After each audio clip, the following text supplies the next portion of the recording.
আসসালামু আলাইকুম ভিউয়ার্স, যারা একেবারেই কেক বানাতে পারেন না তারা আজকের এই রেসিপিটি ফলো করলে বাসায় বসেই এমন সুন্দর একটি স্পঞ্জ কেক তৈরি করতে পারবেন। শুরুতেই শুকনো উপকরণগুলো চেলে নেব। চেলে নেওয়ার জন্য আমি এখানে হাফ কাপ ময়দা নিয়ে নিয়েছি, হাফ টি স্পুন বেকিং পাউডার, 1 টিস্পুনের মতো বেকিং সোডা এবং 1 টেবিল স্পুন গুঁড়া দুধ।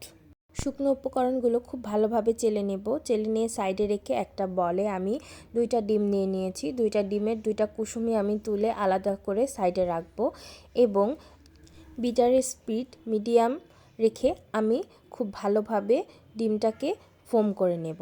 এই পর্যায়ে আমি 1/3 কাপ চিনি নিয়ে নিয়েছি এবং ডিমের ফোমের সাথে সাথে চিনিগুলোকে একবার বা দুইবারে দিয়ে আমি ডিমটাকে ফোম করতে থাকব। দেখুন কত সুন্দরভাবে মিক্স করছি। চিনিটাকে আপনারা 2বারে দিবেন বা 3বারে দিবেন, এতে করে ডিমের ফোমটা খুব ভালো হবে এবং খেয়াল রাখতে হবে যে কোনো একদিকেই ঘোরাতে হবে। যেহেতু এটা স্পঞ্জ কেকের যেন স্পঞ্জটা ঠিক থাকে সেজন্য একদিকেই ঘোরাতে হয়। আমি ডিমের কুসুমগুলোও অ্যাড করে নিয়েছি চিনিটা গলে যাওয়ার পর। 1 মিনিটের মতো বিট করার পর আমি এটাতে দিয়ে দিলাম ভ্যানিলা এসেন্স।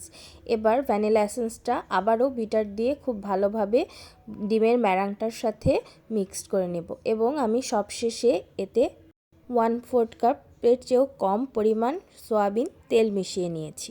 তেল দেওয়ার পর খুব বেশিক্ষণ বিট করব না, এতে স্পঞ্জটা নষ্ট হয়ে যাওয়ার সম্ভাবনা থাকে। 10 সেকেন্ডের মতো বিট করে আমি এটাকে আর নাড়াচাড়া করব না। তারপর শুকনো উপকরণগুলো আমি আস্তে আস্তে করে দিয়ে খুব আলতো হাতে মিক্সড করে নেব। এখানে আমার ভিডিওর স্পিডটা একটু বাড়ানো, তাই মনে হচ্ছে খুব দ্রুত মেশাচ্ছি, কিন্তু না, আমি খুবই আলতো হাতে মিক্সচারটা মিক্স করেছি। আপনারাও একদিক থেকে এভাবে আস্তে আস্তে তুলে একদিকে ঘুরিয়ে ঘুরিয়ে শুকনো উপকরণগুলো মিক্সড করে নেবেন। শুকনো উপকরণগুলো খুব আলতো হাতে মিক্সড করতে হবে। ডিমের ম্যারাংটা যেন বসে না যায় সেদিকে খেয়াল রাখতে হবে। ম্যারাংটা বসে গেলে কেকটার স্পঞ্জ হবে না আর খুব বেশি একটা ফুলবেও না। এই উপায়গুলো বা এই ছোট ছোট টিপসগুলো ফলো করলে আপনারা যে কেউ বাসায় একেবারে প্রফেশনালদের মতো স্পঞ্জ কেক তৈরি করতে পারবেন। আমার মিক্সচারটা মিক্স করা হয়ে গেছে। তারপর পছন্দসই একটা মোল্ডে আমি তেল ব্রাশ করে নিয়েছি, নিচে কিছুটা, সাইডে তেল দেইনি। তার উপর আমি বেকিং পেপারটা কেটে বসিয়ে দিয়েছি। চেষ্টা করবেন ভালো মানের বেকিং পেপার ব্যবহার করতে, যেহেতু বাসায় খাওয়ার জন্য আমি করছি তাই আমি ভালো মানের বেকিং পেপারটাই এখানে ব্যবহার করছি। কিছুটা উপর থেকে আমি এই ম্যারাংটা মোল্ডের মধ্যে ঢালবো।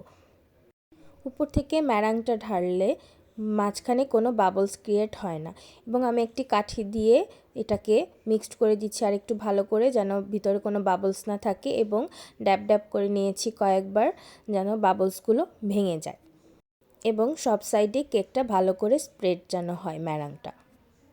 আমি কেকটা চুলায় বানিয়েছি। এক্ষেত্রে আমি একটা ননস্টিক প্যানের উপরে একটা স্ট্যান্ড বসিয়ে নিচ্ছি। দেখেন আমার কেকটা আমি 30 মিনিট বেক করার মধ্যে আমার কেকটা সুন্দর হয়ে গেছে। আমি কাঠি দিয়ে চেক করে নিচ্ছিলাম, হাওয়াটা যেন বের না হয়ে যায় সেদিকে খেয়াল রাখতে হবে। দেখুন দর্শক, আমার কেকটা কত সুন্দর স্পঞ্জি হয়েছে আর খেতে এত দারুণ হয়েছিল। বানানোর পর আমি ভালো করে ডেকোরেশনও করতে পারিনি। বাচ্চারা এবং বাসার সবাই খুব ভালো করে খেয়ে নিয়েছে। আপনারা একটু ঠান্ডা করে তারপর খাওয়ার চেষ্টা করবেন, এতে কেকের টেস্টটা আরেকটু ভালো আসে।